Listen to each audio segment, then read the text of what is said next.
Well, welcome home, everybody, to My DVC Points Live. This is our second show of season 2 of this, and I'd like to welcome to the show today Russ and Shannon. How are you guys doing? Hi. Good. Hey, so we've got a really cool, fun agenda today, and there's some really big news that hit this week, and I think we'll spend most of our time there. But to just throw the agenda back up, today we want to talk about Enchanted Rose at Grand Floridian, kind of get everybody's thoughts on that one. And Shannon, you've got a Disney on Ice experience to update us on. Some gondolas. They opened up for cast member previews and cast member testing this week. And then the big story of the week, the 100-point direct minimum for membership extras. And then I found a really cool post on Russ's site. And Russ and I have been having this conversation back and forth about Facebook versus his forums. And he kind of made his point with this post. We'll save that coming up, though. And then last but not least, our friend Aaron over at the Disney Indy Meet. If you've paid attention to the podcast this week and the live last week, we hope to see you there. We hope to see you guys buying some fun tickets and raffles and things along those lines. So let's go ahead and kick this off with the Enchanted Rose story. Now, what are you guys' thoughts? It looks like the Misner's is it Misner's or Meisner's Lounge? I've been there once or twice. I think it was Meisner's. I don't remember. Yeah.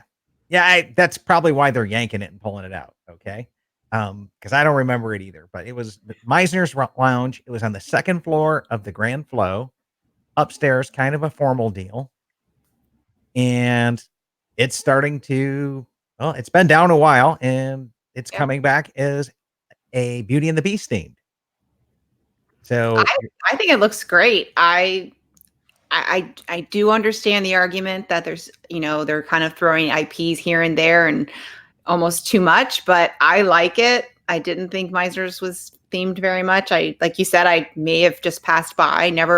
Don't think I ever had anything there, but I like it. The menu from what I've seen looks great. So I like the theme. I like that it's based off the live action Beauty and the Beast.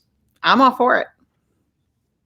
Yeah, I mean, Russ, did you have any experience with it as well, or anybody listening? Yeah, I'm in the same boat as you guys, where like you almost didn't know it was there, and I think for folks that were sort of long term fans of Grand Floridian or owners at Villas of Grand Floridian, they really liked having sort of their secret place that no one else knew about. But it was a secret, and nobody else knew about it. Right, and it wasn't a destination that you would come and see.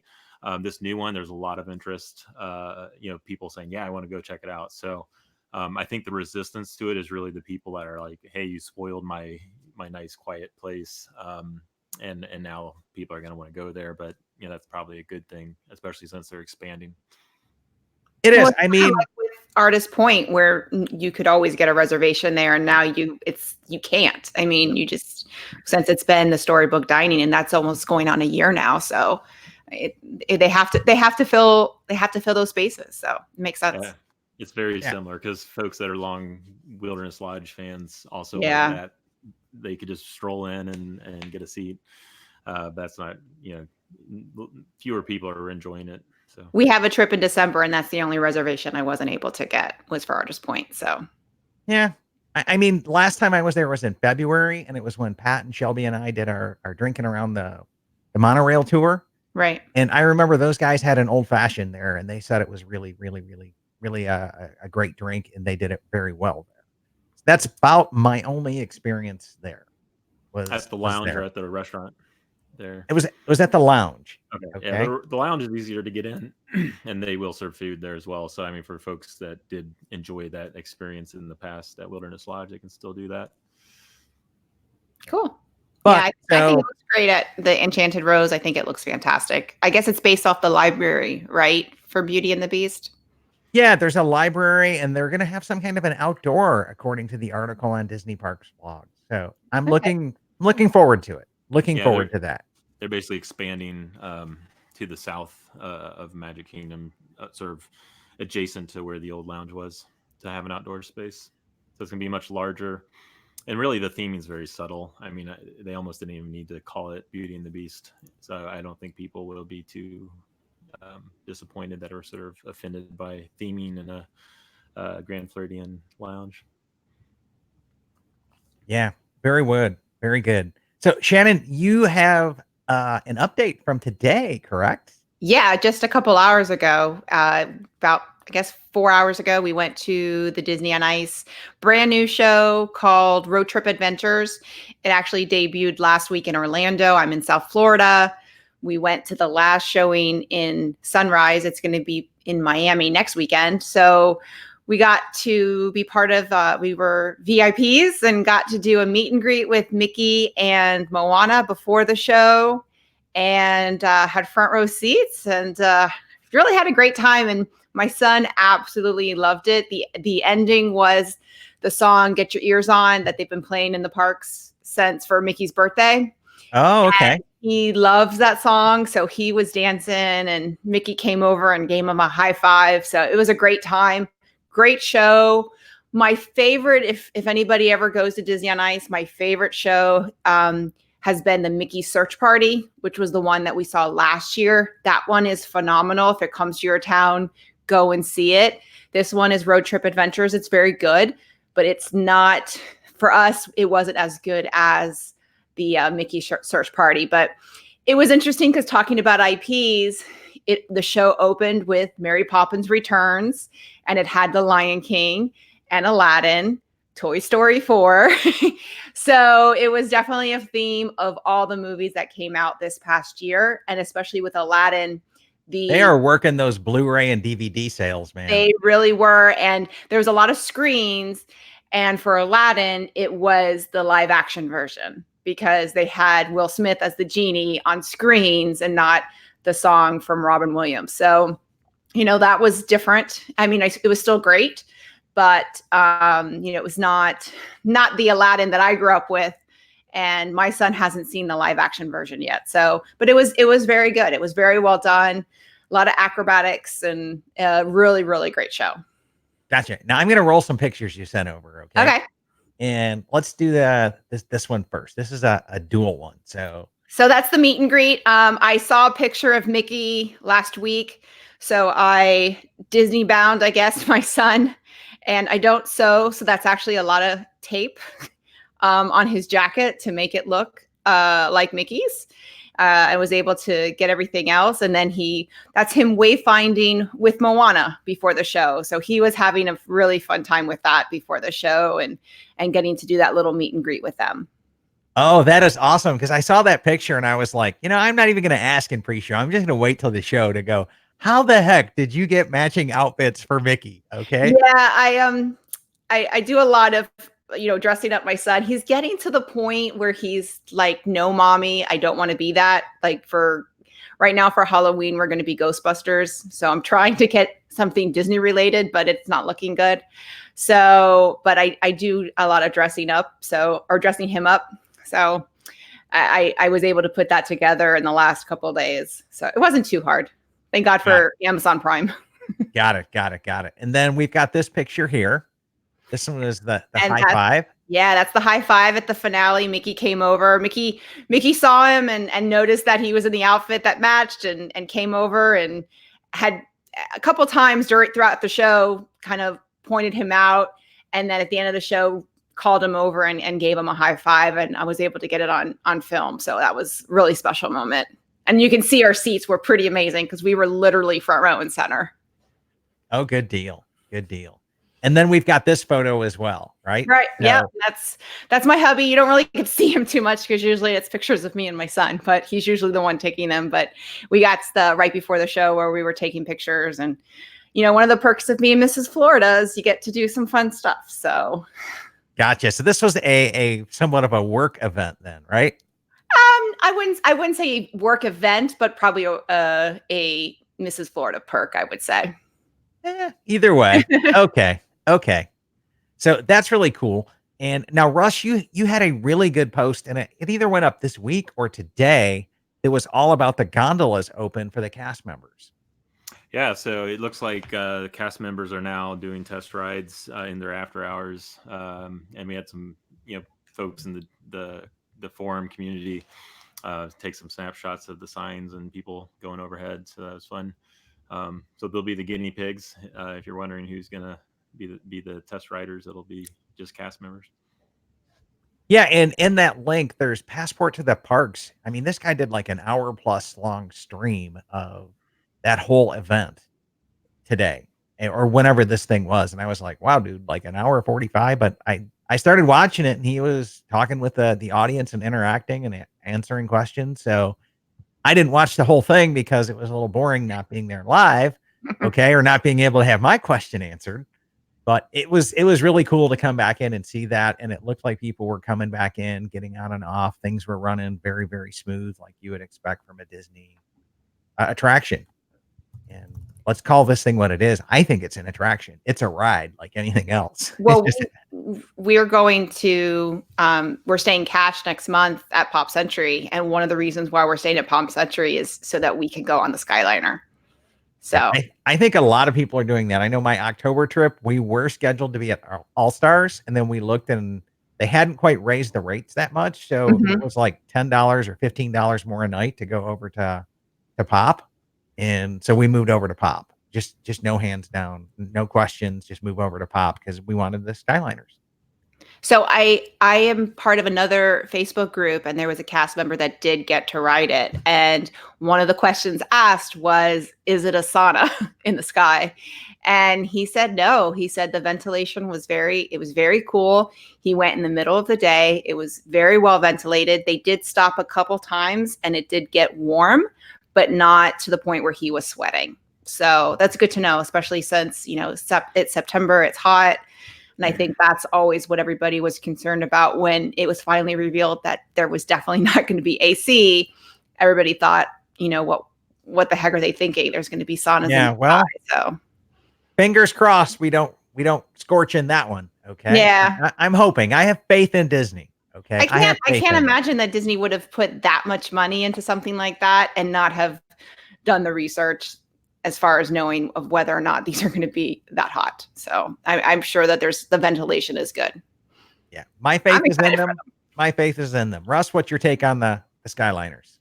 Yeah, I think the ventilation will be fine while it's moving. It's designed to be constantly moving and not have to stop. So I think it'll be fine. I think in extraordinary situations where you have high wind and they have to stop for safety reasons, then people, or if something upstream causes a delay, that's when people are going to start to, freak out a little bit. If it's like a 10-minute delay and they're stuck up there. That could get a little bit unnerving. I'm hoping that doesn't happen, but it seems like they can clean them off of those lines. I mean, you're only 5-6 minutes from one destination to the other there. I think it's 15 minutes total from Epcot International Gateway to Disney's Hollywood Studios. If that's the case, I mean, I'll take that over a bus any day. Yeah. But in that time frame, you've got a stop at Riviera and a stop at Caribbean Beach. So if things get ugly, you could get off at one of those two resorts. True. I'm not thinking it's going to be that big a deal. I think it's, my big wish for the gondola system is they would have connected it to more resorts, put it over to Typhoon Lagoon and Disney Springs and Saratoga and Old Key West. And I think that's the plan eventually. I think they wanted to make sure it's a success first before. I'm sure there's probably phases 2, 3, and 4. I'd love to see this from Animal Kingdom Lodge to Animal Kingdom. I think that would be awesome too. I agree, because they've had plans for even extending the monorail all the way to Disney Springs, and those never came to fruition. So I think this is their test flight of, can we use something other than a monorail to expand transportation at Disney World? And if this is successful, they'll expand it to Disney Springs, Animal Kingdom, places that aren't currently connected. Yeah, and Alicia is home tonight with slow internet, and she did ask a really good question. And do you have to show that you're staying on property to take the ride? And I don't imagine you do, because a park hopping ticket between Epcot and Hollywood would be a park hopping ticket. And you're just getting transportation for park hopping. And they've never really checked for tickets on buses, or they've never checked for tickets on property for the monorail. I'm not thinking that it's going to be that way. But I could see in the beginning, maybe, when it's the first initial where they want to make sure that the guests at those resorts, but I wouldn't think long term. Yeah. So maybe we'll have to wait and see on that one. But Russ, let's move into the big issue this week. Okay. And if I remember correctly, you were one of the first people that broke this story with the rumor that we were getting a 100-point direct minimum increase coming. Yeah, DVC News actually posted that. So, and then I confirmed that with the DVC cast member. So earlier this week, and then it broke at the end of the week that it was confirmed on WDWNT. So Yeah, and apparently Tim at DVC News has in his last article, he has actual language that's cut and paste, and he says it's from their website. Mhm. I did some digging around down there today, and I still found the old language. But if what he has is going to be propagated throughout everything, it sounds like again it'll be just like last time. And if you have your direct benefits with 75, you're grandfathered in. But anybody new coming back in is going to have to acquire up to 100 points direct in order to unlock the benefits. Correct. And yeah, and it really is as of, two things. One, it's tied to your contract. So it depends on when you purchased a resale contract, what benefits you will or won't have. And then two, it's sort of grandfathered as of when you own that contract. So I'm posting a link here that about halfway down has the decoder ring of when you bought a resale contract and what benefits you have and what the minimum direct purchase is. Because as of 2016, there's no minimum direct purchase. So if you just had resale, you had Magic extended benefits, membership Magic, I should say. And then in 2018, they bumped that up to you had to have some level of resale, which at the time 25 points was the minimum add-on. So 25 was implicitly the minimum, and then they just bumped that up to 75 and now 100. So Yeah, and it's important to note here because once it was at 25, and that's when I bought my Copper Creek and my Poly add-ons direct. And I had those issued in 50-point contracts just for exit strategy, resale, and giving them to my kids' purpose. Because I'm looking at several other resale contracts, and I wanted to be able to just hand my kids, hey, look, when you take over a contract, you can have a 50-pointer and you'll be a direct member. And my guide confirmed, yes, that will be the case. Even though it's 75 now, when you bought these contracts, they were 50. And as long as it's a gratuitous gift, you'll be able to give your kids this 50 and they'll get all the benefits of being a direct member. Right. So it's tied to the contract. So if you had a resale contract prior to 2016, that is grandfathered in. So you don't want to get rid of those. And you could gift those to your children. If you sell one of those and you think, oh, hey, I was a DVC member going back, 15 years, I should be grandfathered in. Well, if you sold all of your contracts prior to that and then bought new ones, you're now under the new rules. So you got to be careful what you sell and buy. Yeah, I mean, I thought it was a wonderful strategy because when I first bought in, 25 was the minimum. And that's what I did. I bought a ton of resale points and then went and got the minimum direct to unlock the benefits. And to me, that was just, hey, man, I can have my cake and eat it too, because at that point in time, the points were so strong and you could go anywhere and do anything with the points. So, Well, I thought with the jump from 25 to 75 was bigger because that was triple. It literally tripled people that were planning on buying 25 going to 75. Now that investment was going to be triple. This one, I don't feel is that bad. It's just another 25. I mean, obviously it's more of an investment and more money that you'd have to spend if you want to get those direct benefits and you are already a resale owner. But I don't feel it's as bad as that last jump. That was, I guess, what was it, January of 2018? Yeah, right. 2018. So But now I thought that one was worse. now you're looking at almost 20 grand if you buy the active property. Okay. And you pay the 188. If you buy an older property, maybe you get it down to 665 a point. I'm seeing in some of them to get the benefits. But you're writing to buy the latest like Riviera. It's about a $20,000 decision to unlock these benefits.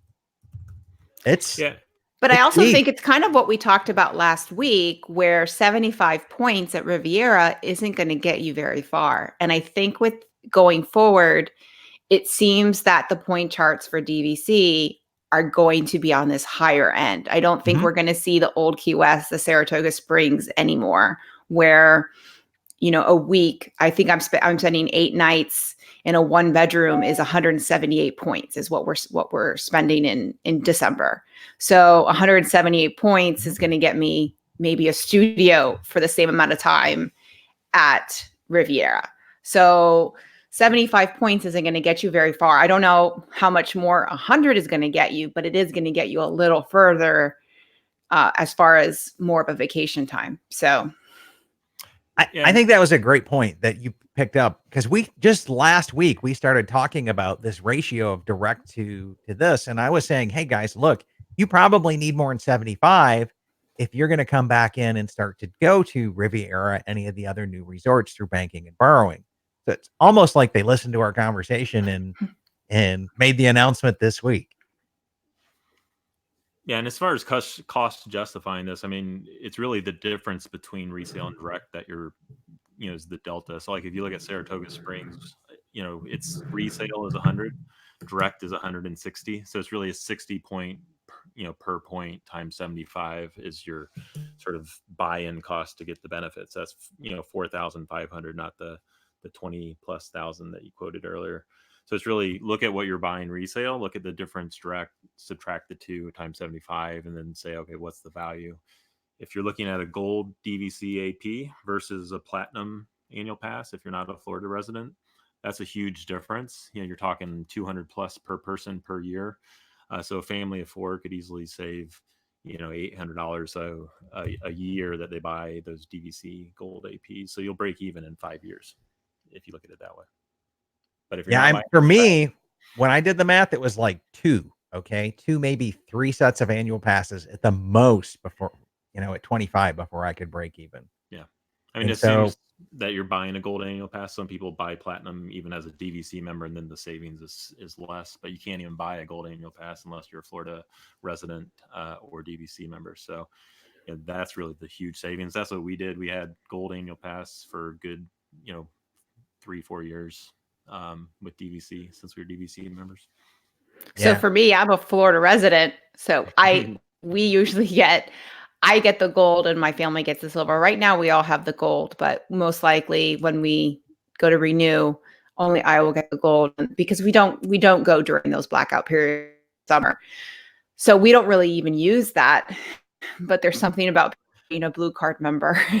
And exactly. And the Moonlight Magic, we've used the lounge several times in Epcot. It's been fantastic, especially with the toddler and it's hot, food and wine. Having that lounge at Epcot, I wish they had it at every park because that lounge is amazing, especially when you have a toddler and you just kind of need a break. And so those are probably the 2 benefits that we used. But the Moonlight Magic for us was worth it. Yeah, I was going to say, as a Florida resident, you guys should be popping over there quite regularly. At least I would be if I was 3 hours away for a Moonlight Magic. It's hard because the Moonlight. Well, my husband works midnights, and it's hard for him to get time off. He's a police officer, so it's hard. And then the Moonlight Magics tend to be during the week, so they're not that easy for us to get to. The one that we went to in May, we were in town already for that weekend. And we just extended our trip by 1 night. So we were able to go. And then we went to one in December, I think it was 2017, where it overlapped with our existing trip. So if we can get there and it's easy, we do, but we haven't really made an effort to go, except we extended the day for one time. And it was great. It was worth it. But I don't think we'd make a trip just to go. But it's still a great party. Yeah, and I was going to mention the same thing. The annual pass is really great for non-Florida residents, the discount. For Florida residents, the ability to go to multiple Moonlight Magics. Because as someone who doesn't live in Florida, you're lucky if you get to go to one. It just happens to line up. And for us, it usually doesn't. So for Florida, maybe you at least get to go to one or maybe more than one. So that's sort of the icing on the cake for those. And it's hard to get in if you don't have a reservation. So that's another thing is if you're not staying. Yeah. Right. It varies. Like Typhoon Lagoon's easy. Okay. We went to Epcot and that one was really hard to get into. Yeah. Yeah. So Lauren brings up a really good point here. Yeah, Lauren brings up a good point here, saying maybe they're trying to thin out the crowds at the events, aka Moonlight Magics. And I don't know. I mean, it's. What do I you don't think, think Russ? so Do you think because they're it's? hard to get in. Yeah, but I mean, it's going to make it a higher investment for people to be able to get in. Okay. So I think I think it's really just to sort of make the decision to buy direct easier. So by having a a higher bar for people that buy resale to have to still buy in direct, then it makes that first decision easy. So when people come in and say, "Well, what about resale? Why don't I just go buy resale?" They'll say, "Well, you'll still have to buy 100 points direct. So why not just do that today?" And it's a pretty good argument. speaking So, of that argument, right? so instead of saying buy resale and then add on, it's almost buy direct and then add on Right. resale. Yeah. And most people find out about direct first, and then maybe they go home and do the research, and then they go back to their guide and say, "Well, I'd really like to buy now, but financially, it makes more sense to buy resale." Now they'll be able to come back and say, "Well, you're not going to get these direct benefits, so you might as well buy your first contract That makes direct and then sense. buy resale." We're all for that. Go for it, but let's go ahead and do this one first. And speaking of that, Russ, I'm wondering why they don't just kick this up to like 125. Okay. And here's the reason why I say 125. Because if you're at 125 and you're looking at this shiny new Riviera resort and you're saying, okay, now the minimum is 125, but when you sit down for that sales presentation here at 185, we have the break points coming in and we're starting to give you the incentives on this. It's going, hey, we know 125 isn't going to be enough for people if they're staying in a one bedroom or higher. So I'm almost wondering why they don't just come back in and put it at that middle ground so that they can easily just come back in and tip the scales on up to buy more at the 185 or 175 or 160, wherever the bar has been for the incentives. Yeah, I mean it's your old fashioned supply demand curve. There's going to be more people that want to buy in at a lower price. So DVC I think is an aspirational luxury, and people buy what they can afford early on and assume they're going to bank and borrow. So you can combine 3 years to sort of book one stay, and then book the other stays cash or offsite, and then over time they buy more as they can afford it. So I think DVC wants to be careful not to make this too much out of reach for everybody. So I think 100 is probably a good spot for that. Yeah, I don't know, man, because I'm going, it's just 100 points still when you look at those point charts over there. And, I'm just coming back over here to some of the comments as well. Elisa says that she's hoping they'll increase the perks with the increasing minimums. So is it I think we possible? all hope that, but I don't. I don't know. It's those moonlight parties are expensive. They drop over 500,000 per event. And I think people think that they're free, but they're not. I mean, They're not free.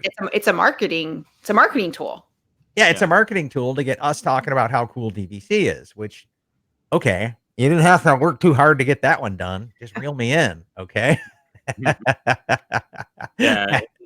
Well, and one thing too to mention on the 100 points. So the minimum purchase for for most DVC resorts for new members is 100 points. The only exception is Saratoga and Old Key West at 50 points and Hilton Head and Vero Beach at 75 points. So by putting it at 100, they're sort of steering people away from those lower point resorts, and getting them towards Riviera and saying, okay, you're going to have to buy 100 points anyways to get Riviera or any of the other resorts other than Old Key West and Saratoga. So you might as well buy direct again with that first purchase of whichever resort you want to buy. Makes sense.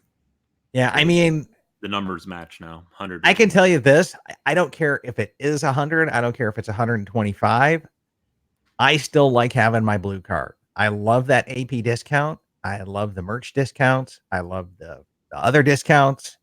And I love the Moonlight Magic parties and that kind of fun stuff. So I was all in if it took 125. I don't really care. Okay. Because 125 points isn't enough for me. And I look at it, I will make that back up over time eventually. It's just going to take more time. Yeah, the one thing to point out though is if you're going more than once a year, you're probably an annual pass holder. You also get those same dining discounts and shopping discounts for the most part. But not in Disneyland. So I did use the DVC discount in Disneyland because you don't get. Obviously, I wasn't an AP there, so. Yeah. Yep.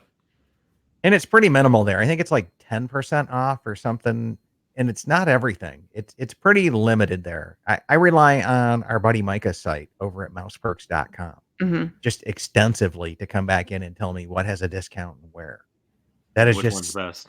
Because yeah. they're usually different for all three. Well, four if you count the Visa card. So. Yeah. Yeah. And so, Fables in Wonderland, Visa, DVC, AP are the four. yeah. So what do you guys think in the audience? I mean, is the blue card worth it? You know, what's your take out there? We're a member community driven show, and it's not just our opinions that matter, but what do you guys think? So we're curious as to know. Maybe we'll put up a poll there that's on the page or something along those lines to ask, is the blue card really, really, truly worth it to you guys? And Lauren thinks so. yeah. Yeah, Lauren comes back in. The blue card status is worth the money. So just the status of having the blue card member. Yeah. So that's what DVC wants. That's you're singing their praises. So. Yeah, and don't get me wrong. I mean, I'm a huge fan of resale, and can't thank DVC Resale Market for sponsoring our shows the way that they do, and even Vacation Club Loans for sponsoring the shows. I'm a huge fan of saving money if you're going to finance, and I know Debbie can help people do that. So, and this comment has to come up. Ray says it's worth it because it made my wife happy. Yep. Happy wife, happy life, right? That would be my husband. I think it's one of those things that you're going to do eventually. If you're going to go again, if you're going more than once a year to Disney, you're eventually going to add on. You're eventually going to want those benefits. So it's one of those things you just got to justify doing it right off the bat versus doing it later when the minimum buy-in may be higher. That's what I was just going to say, because if you don't, they keep tweaking it up higher and higher and higher. So yeah, if you just decide to buy resale now and direct later, you're running the risk that the minimum might be $150. Yeah, that's just it. And with Riviera specifically, I think it's a great strategy to buy direct first, because those resale points are going to be devalued. We all know that, since you can't access the 14 existing resorts. So it's like, hey, buy that 100 up front and then buy a resale contract of 200 or 300 down the road, resale, and you can combine them all and stay at Riviera. So you'll still have the perks and you'll be able to buy a whole lot more points down the road. Yeah. Eric asks a really great question here, because sometimes we assume as long-term DVC members that are just dyed in the wool here that we know what this is. And he asked the question, what does a blue card add? And blue card is what you get when you purchase the minimum from Disney Direct. It's a physical blue card that comes, you can order it, or you can use the digital version. But the blue card is what says, hey, you're a DVC member and you can do all of the membership extra events, such as Shannon pointed out, you can get into Epcot, up to the lounge there. You can go into Reunion Station. You can buy all the membership extras that they sell, like Painting with a View. That's only available to direct card people. You can use it for 20% off merchandise at Walt Disney World. And it's 10% off at some restaurants. Again, our buddy Micah over at mouseperks.com is where I go to chart all of that out. He does a phenomenal job laying that out. And so the Moonlight Magic events, you have to have a blue card to get into there. The member lounge. Yeah, the member lounge. It's just, the list goes on and on. DVC is trying to come back in and use all of these little tiny extras and perks to say, hey, look, if you buy your membership from us as opposed to an existing member through the resale market, we'll give you all of these added benefits and bonuses. So that's where this whole debate comes back into. And it's been, like Russ highlighted in the beginning, it used to be, okay, I'll go buy everything resale and then tack on a 25-point direct. And now I get my blue card and I unlock the benefits. And then they got wise to that game and said, well, we're going to make it 75. And now, starting next week, it's going up to 100. Okay. Lauren mentioned the discount at the spa over the summer. It was a 40%, I think. Oh, so, that is great. So, yeah, that was huge. That was huge. I don't know if it's still being offered, but I know it was over the summer. Yeah, and they had a couple 20% dining discounts as well at some of the new Disney Springs resorts, which normally it's in that 5 to 10% range. And then Right.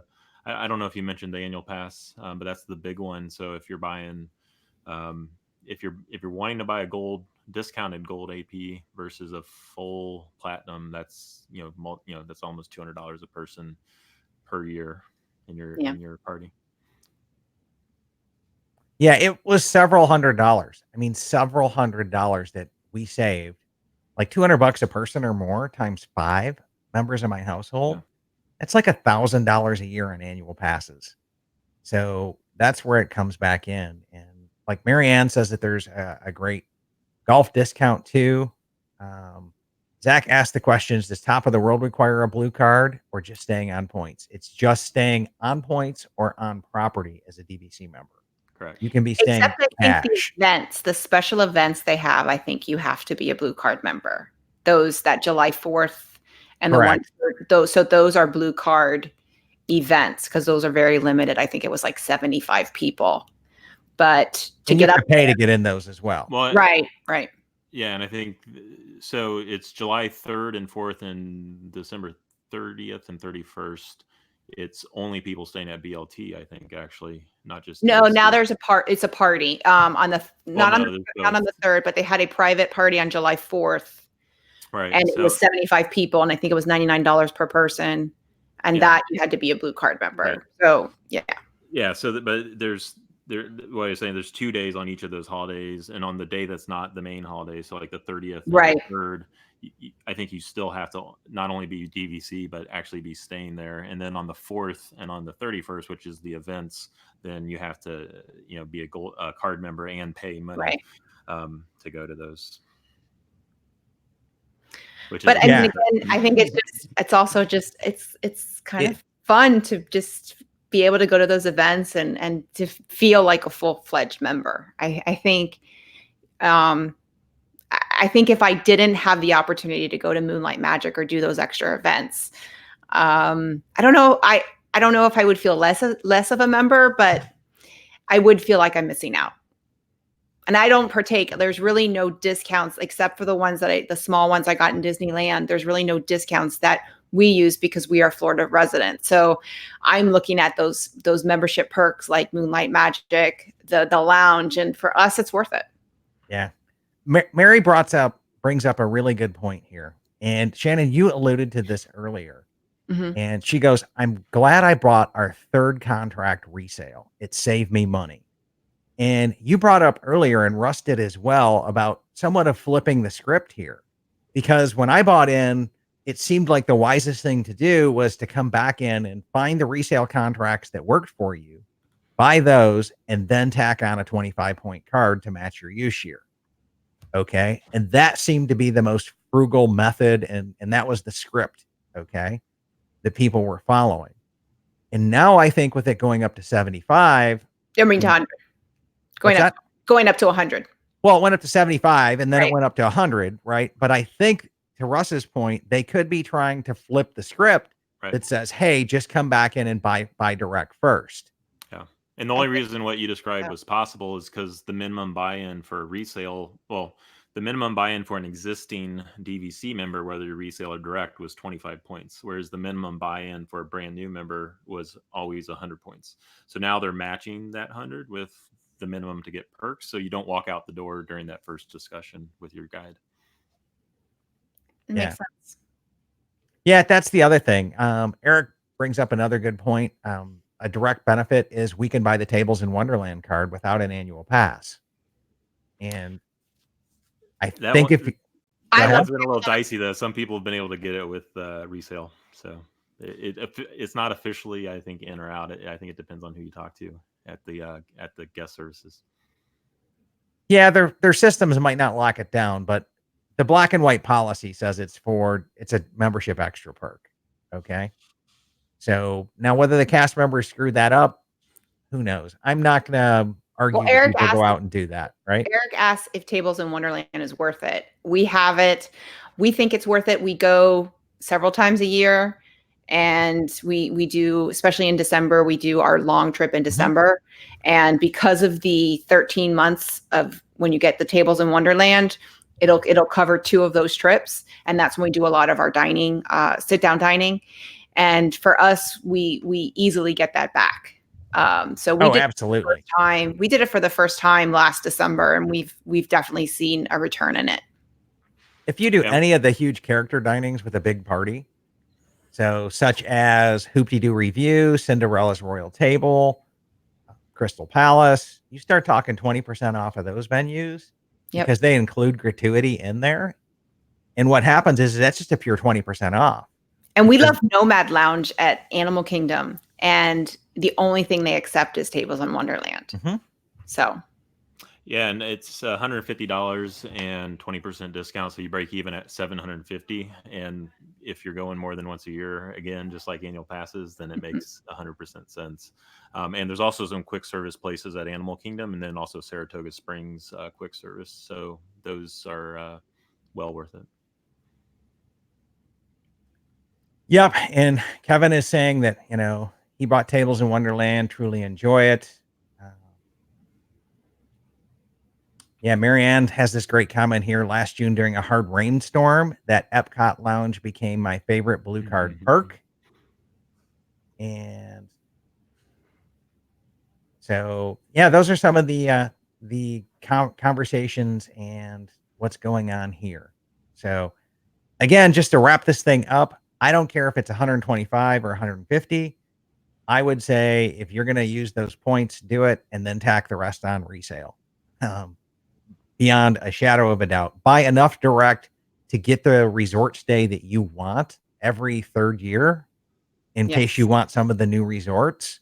If you were to get up to the 200 range or start looking at those break points, start to see when DVC starts to discount it, that's where you've got my attention. I'm going to circle in on that deal, figure out where I want to stay, how many I need, and probably go about 40% of it, just like I said last week. So that's kind of my take. Big fan of the Blue Card, big fan of resale as well. So I always like supplementing with resale. So Russ, what's your final thoughts on this comment? Yeah, I agree. I mean, if you're a value buyer and you're buying resale because you want to save money, I'd say buy Saratoga direct at that 100-point buy-in, because your difference is $60 a point, so you're looking at 4,500 difference for those 100 points. Buy the rest of your Saratoga points resale, and you'll break even on that 4,500 with just annual passes alone in 5 years. Not to mention tables in Wonderland and dining and merchandise and the perks of the Moonlight Magic. And then if on the flip side, if you're buying DRR direct, I'd still recommend the 100 and then buy DRR resale down the road. Perfect. Shannon, what's your thoughts on it?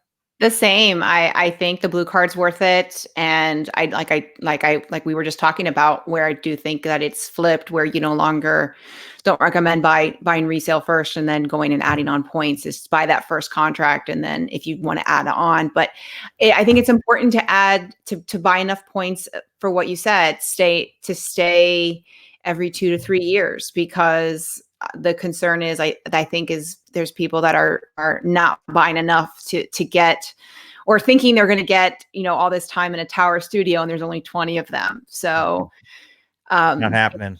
Yeah, exactly. So like all the values at Animal Kingdom.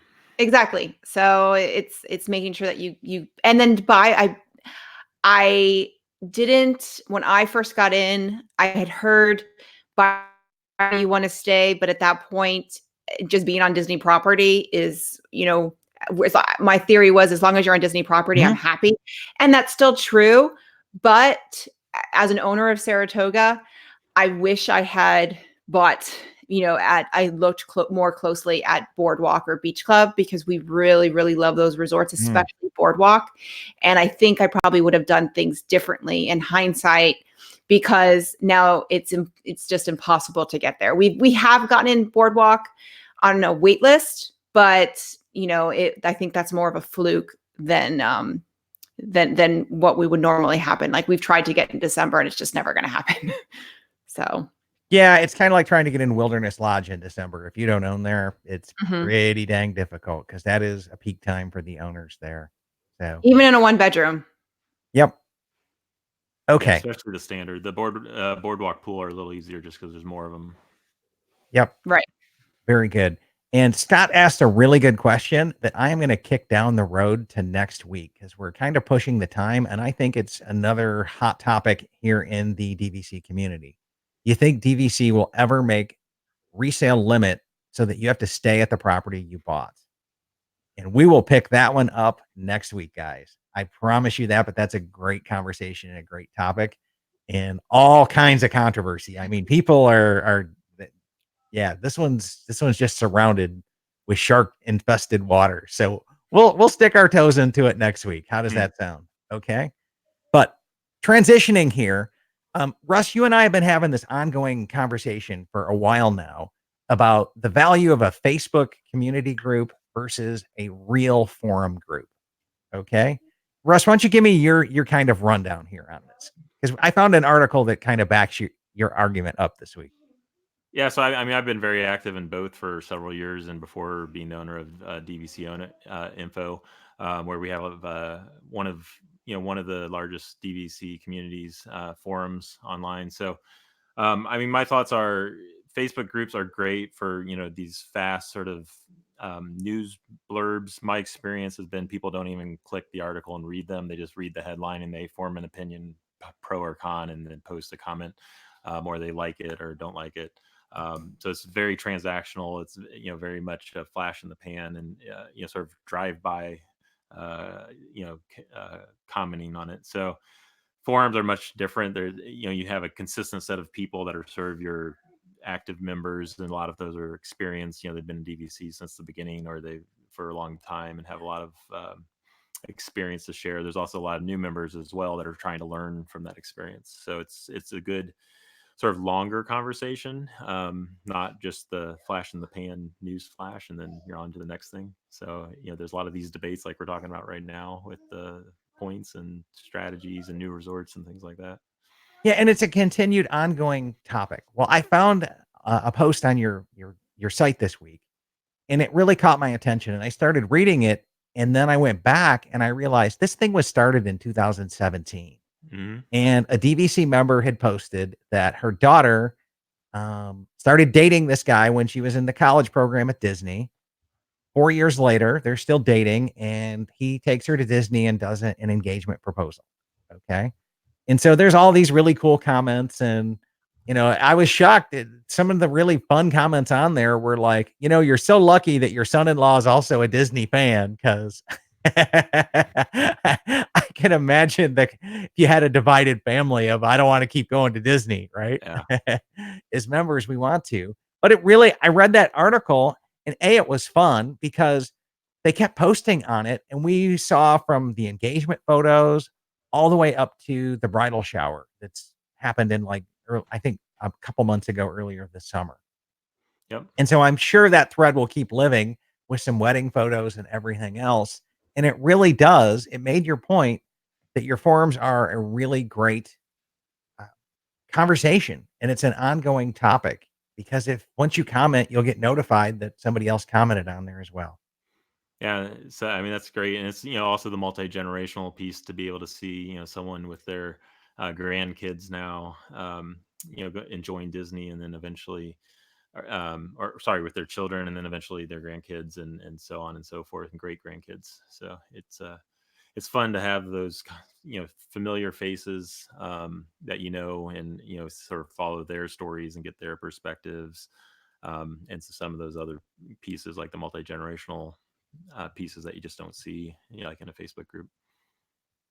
Yeah, very cool. And so just as a reminder, I don't know if I could preach this any louder, right? I did 2 podcast episodes on it this week. If you live within distance of the Indianapolis, Indiana, please, please, please, please, please, please, please, please, please, show up to the Disney Indy meet. Okay.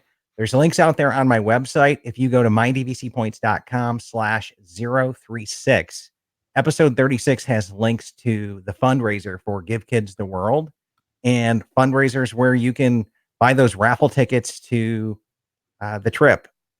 I can't quote Aaron, but it didn't sound like they sold a million tickets. Okay. So your chances of winning that all expense paid trip to Disney or almost all expense paid trip to Disney is pretty darn good. Okay. It's better than 1 in a million. We can say that. Right. And so it's a phenomenal cause, a phenomenal organization. I hope everybody goes and supports that this week. And give kids the world, magical wishes for kids. Come up with my other banner here just to show you mwfk.org. I can never remember that as well. Or just go to Indy Disney Meet Facebook group, and they'll probably have all the links there. Yep, either one. But so that's what I've got to wrap up this week. And Russ, where can people follow up with you at? Just dvcinfo.com. I posted a link to the forum as well that we have there, in addition to the informational pages when you first hit the site. Perfect. And I'll be at the Indy Disney Meet as well, just hanging out with Chad or walking around. Yeah, so we look forward to meeting everybody that we possibly can. And Shannon, what about you? So I am at disneydays.com, and a quick announcement. So tomorrow I will be doing a raffle, and I have it right here. Oops, there we go. Yep.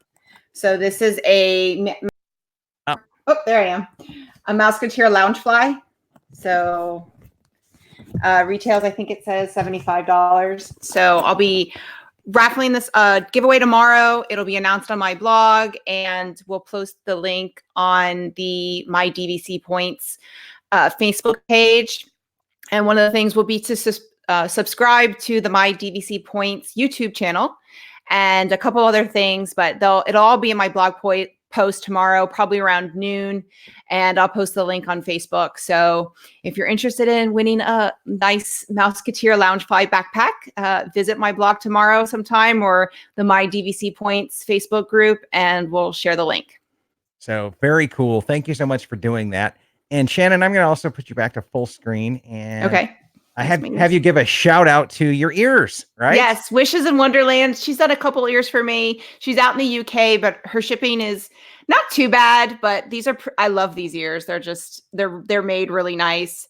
You can see a couple back there too that I have, but I have about 55, 56 ears right now. So, but these are some very simple, but they're actually really comfortable. So there you go. Okay. So perfect. I had a little web clicking error there. So anyways, yeah, Wishes in Wonderland, give them a quick shout out. And thanks. And I'll send the link, and we'll post it in the show notes on YouTube. Sounds great. So thanks everybody for tuning in, and be sure to buy those tickets to help support Give Kids the World. Thanks, and have a great day, everybody. Have fun at the meet, guys. Yep. Thanks.